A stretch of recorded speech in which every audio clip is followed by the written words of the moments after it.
सो next है F W Taylor and scientific management. F W Taylor मतलब Frederick Winslow Taylor, ठीक है, इनका पूरा नाम है फेडरिक विंसेलो टेलर, ठीक है। एंड इनको हम कहते हैं फादर ऑफ साइंटिफिक मैनेजमेंट। इन्होंने साइंटिफिक मैनेजमेंट के बारे में बहुत सारे प्रिंसिपल बताए हमें, ठीक है। तो आइए रीड करते हैं। जिन्होंने टोटल जो प्रिंसिपल बताए हमें वो अराउंड 4 प्रिंसिपल बताए हमें, ठीक है। सो वह पढ़ते हैं कि इन्होंने साइंटिफिक मैनेजमेंट के बारे में क्यों इतना इंपॉर्टेंस बताया है, कि क्यों ये इंपॉर्टेंट है किसी भी ऑर्गेनाइजेशन के लिए। So, meaning of scientific management. Scientific management refers to use of scientific, systematic, objective, and logical principles and techniques to various managerial function. It stresses that there is always one best way of doing work. इन्होंने क्या बताया है कि कोई भी मतलब आपका scientific management का मतलब क्या होता है, साइंटिफिकली एंड सिस्टमेटिकली जो भी आपको ऑब्जेक्टिव है, ठीक है, वो एक प्रॉपर प्रिंसिपल, एक टेक्निक के द्वारा फॉलो होना चाहिए, ठीक है। जो भी फंक्शन है आपको प्रॉपर फॉलो होना चाहिए, और किसी भी काम को करने का एक बेस्ट तरीका होता है, वो इसके बारे में बात कर रहे हैं, ठीक है। कि ऐसा नहीं है कि आपकी जो पास्ट डाटा या फिर पास्ट एक्सपीरियंस की बेस पे आपको कोई भी मैनेजमेंट का कोई भी फंक्शन फॉलो होना चाहिए। जो भी आपका एनालाइज है, ठीक है, जो भी आपका साइंटिफिक स्टडी है, ठीक है, उसके हिसाब से आपका जो भी आपका जो फंक्शन होना चाहिए मैनेजमेंट में, वो फॉलो होना चाहिए, ठीक है। तो ये इसके बारे में बात कर रहे हैं एफ डब्ल्यू टेलर, ठीक है। एंड इन्होंने हमें प्रिंसिपल ऑफ साइंटिफिक मैनेजमेंट में 4 प्रिंसिपल के बारे में बताया है। तो पहला है हमारे पास science not rule of thumb, second है harmony not discord, corporation not individualism, and fourth है development of workers to their greatest efficiency and prosperity. आइए एक एक करके इनको समझते हैं, ठीक है, रीड करते हैं। एंड अपना जो भी है मतलब प्रिंसिपल ऑफ साइंटिफिक मैनेजमेंट है, इसका टॉपिक यहीं पे आज खत्म करते हैं, ओके। सो पहला प्रिंसिपल है हमारे पास science not rule of thumb. अब इसका मतलब क्या होता है, आइए रीड करते हैं। According to this principle there should be scientific study and analysis of each element of a job in order to replace the old rule of thumb approach और हिट द ट्रायल मेथड। इसका simple मतलब यही है, अगर कोई भी आपका work हो रहा है, ठीक है, कोई भी वर्क हो रहा है, एक प्रॉपर उसकी स्टडी होनी चाहिए, ठीक है, एक प्लानिंग होनी चाहिए, ठीक है। ये नहीं होना चाहिए कि आप गैस कर रहे हैं या फिर ओल्ड हैबिट्स को फॉलो कर रहे हैं, ठीक है। अगर आप ऐसा करते हैं तो आपका जो भी वर्क है वो प्रॉपरली आप मतलब कंप्लीट नहीं कर पाएंगे, ठीक है। और अगर आप प्रॉपर स्टडी करते हैं, ठीक है, प्रॉपर प्लानिंग वगैरह है आपके पास, ठीक है, साइंटिफिक स्टडी वगैरह एनालिसिस वगैरह आप करते हैं, ठीक है, किसी भी जॉब के लिए, ठीक है, किसी भी एक्टिविटी को अपना कंप्लीट करने के लिए, ठीक है, तो आप उस मतलब बताना चाहूँगा जो भी टास्क आपको मिलता है, ठीक है, वो आप इजी वे में आप अपना कंप्लीट कर पाएंगे, ठीक है, एंड बेस्ट वे अपना मतलब बेस्ट वे में आप कंप्लीट कर पाएंगे।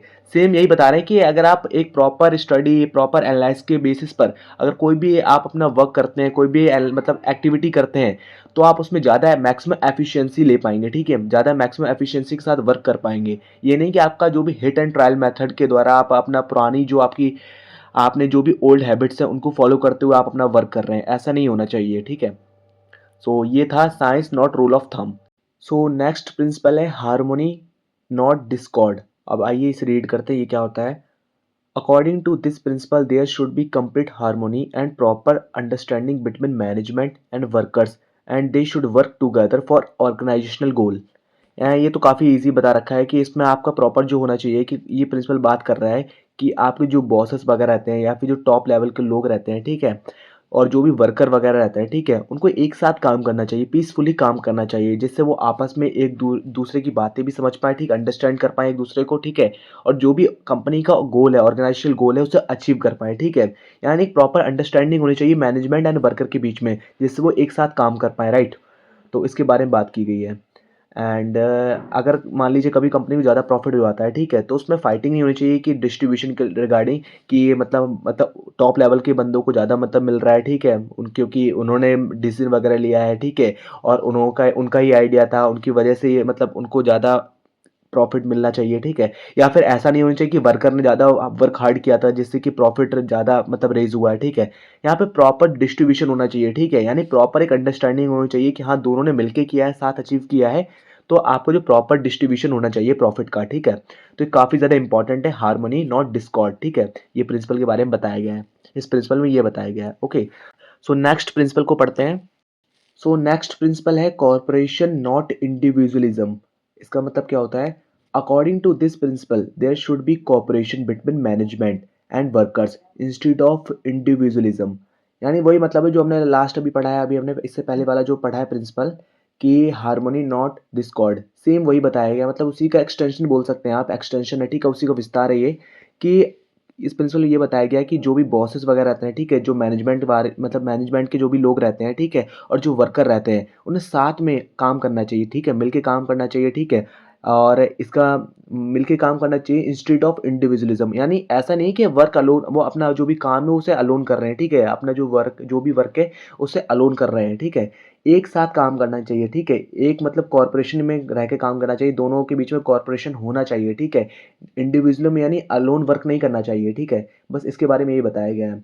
जैसे मैं आपको एक एग्जांपल बता देता हूँ, अगर कोई भी मान लीजिए कोई वर्कर है, ठीक है, उसे ये नहीं पता कि उसे काम क्या करना है, ठीक है, तो मैनेजमेंट का क्या काम रहेगा, उन्हें वर्क बताना कि उनका ये काम रहेगा। इससे क्या होगा कि जो भी उन वर्कर हैं, ठीक है, वो अपना जो भी है वो इम्प्रूव कर पाएँगे, अपनी एफिशिएंसी, अपना जो भी वर्क है, वो उसे परफ़ॉर्म कर पाएँगे, राइट? तो सिंपल यही मीनिंग है कि एक पूरा आपको एक कॉर्पोरेशन में रह के काम करना है, ठीक है, और इंडिविजुअलिज़्म फॉलो नहीं करना है, ठीक है? ये नहीं कि सिर्फ़ अपना मतलब अलोन वर्क कर रहे हैं, ठीक है? हमें टीम से कोई मतलब नहीं है, मैनेजमेंट से कोई मतलब नहीं है, ठीक है? एक साथ मिलके काम करना है, तभी तो आप टारगेट अचीव कर पाएँगे ऑर्गेनाइज़ेशन के, राइट? मूव ऑन करते हैं अपने लास्ट प्रिंसिपल पे। तो लास्ट जो प्रिंसिपल है टेलर का, वो है development of workers to their greatest efficiency and prosperity, ठीक है? सिंपल इसका मतलब यही है कि according to this principle management should aim to develop workers to their greatest efficiency and prosperity. Simple मतलब यही है कि जो भी आपके वर्कर हैं, ठीक है, कि जो भी एफिशिएंसी उन्हें इंक्रीज़ करना है, ठीक है? और उनको डेवलप करना है, ठीक है? जैसे अगर कोई भी एम्प्लॉयी अगर हायर होता है, वो सिलेक्ट होता है, ठीक है? तो उसको प्रॉपर एक ट्रेनिंग वगैरह देना, ठीक है? और उनको उनकी कैपेबिलिटीज़ के हिसाब से उनको जॉब असाइन करवाना, ठीक है? साइंटिफिक ट्रेनिंग वगैरह करना, ठीक है?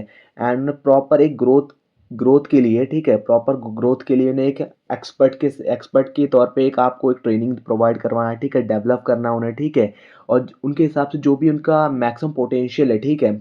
उन्हें उन्हें अचीव करवाने में मदद करवाना, ठीक है? उनकी जो भी एफिशिएंसी है उसे इंक्रीज़ करवाना। सिंपल यही मतलब है कि अपने वर्कर को डेवलप करना, ठीक है? किसी भी ऑर्गेनाइज़ेशन के लिए काफ़ी ज़्यादा इम्पोर्टेंट रहता है, काफ़ी ज़्यादा बेटर भी रहता है। अगर कोई भी किसी भी एम्प्लॉयी में अगर कोई भी वर्कर है, अगर वो उसकी एफिशिएंसी डेवलप होती है, ठीक है? तो ये ऑर्गेनाइज़ेशन को ही बेनिफिट देता है, राइट?